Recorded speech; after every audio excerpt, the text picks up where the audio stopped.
This is daughter of Christ. Dear Muslims, you tell us that you worship Allah alone and not Muhammad. You tell us he's just a human being, a messenger, and not God. And the biggest sin in Islam is to partner human beings with Allah. It's called SHIRK. And so it would be wrong to partner Muhammad with Allah. Well, if that's what you believe, I encourage you to actually open the Qur'an. Because for a God who does not like to be associated with partners, Allah has a habit of partnering himself with Muhammad a whole lot. Presenting the double act of Allah and his messenger. Obey Allah and his messenger. An announcement from Allah and his messenger. A war from Allah and his messenger. If anyone disobeys Allah and his messenger, an immigrant to Allah and his messenger. What Allah and his messenger promised us. Help Allah and his messenger. Wait, Allah needs help? How can that be? His messenger might need help, he's a human being, but Allah too? Well, I guess since Allah and Muhammad is a double act, if one of them needs help, the other one needs it too. They opposed Allah and his messenger. Immunity from Allah and his messenger. When a matter is decided by Allah and... guess who? You guessed it, his messenger. Wage war against Allah and his messenger. The spoils of war belong to Allah and his messenger. Well, how do you give the spoils of war to Allah? You can't send them to the sky, can you? So where would they go? Yep, to his messenger. Be not forward in the presence of Allah and his messenger. So Allah and his messenger have the same presence now? Isn't that shirk? They should please Allah and his messenger.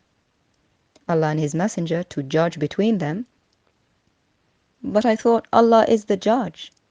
It's one of his 99 divine names, number 28 here, the judge. I guess he's sharing that one with his messenger. Forbidden by Allah and his messenger. The bounty with which Allah and his messenger had enriched them. Wow, I thought only Allah can enrich people with bounty. It's number 89 of his 99 divine names, the enricher. Wow, Allah's sharing lots of divine attributes with his messenger. That's not just shirk, that's double shirk, as Hetun would say. This was a preview of Allah's and his messenger's double act. We couldn't show the whole act because Allah partners himself with his messenger a staggering 59 times in the Qur'an. Dear Muslims, how can you say Allah is the only God when in the tragicomedy that is the Qur'an, he functions as a double act so frequently and even shares divine attributes with his messenger? Who are you really worshipping? To answer that question, let's look at this one. That you may believe in Allah and his messenger and aid him. Aid him? Which him? Allah or his messenger? The Arabic just says him. So which one? Well, we've already seen Allah can ask for help too, so it could be either. And revere him. Again, which him? Allah or his messenger? It could well be either. And declare his glory morning and evening. Oh, whose glory? Allah or his messenger? It doesn't say. It just says his glory. Surely it means Allah. It can't mean his messenger. That would be triple shirk.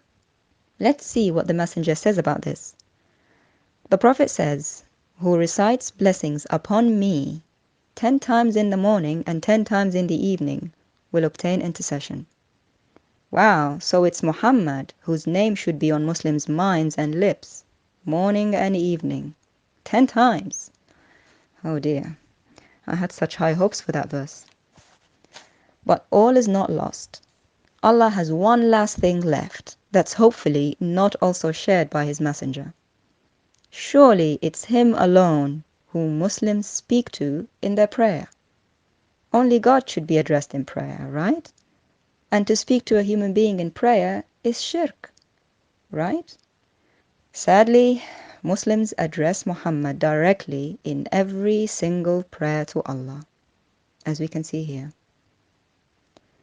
We certainly hope Allah can forgive himself for all the shirk he has committed, for the divine attributes he shared with his messenger, and for all the times he associated himself with Muhammad.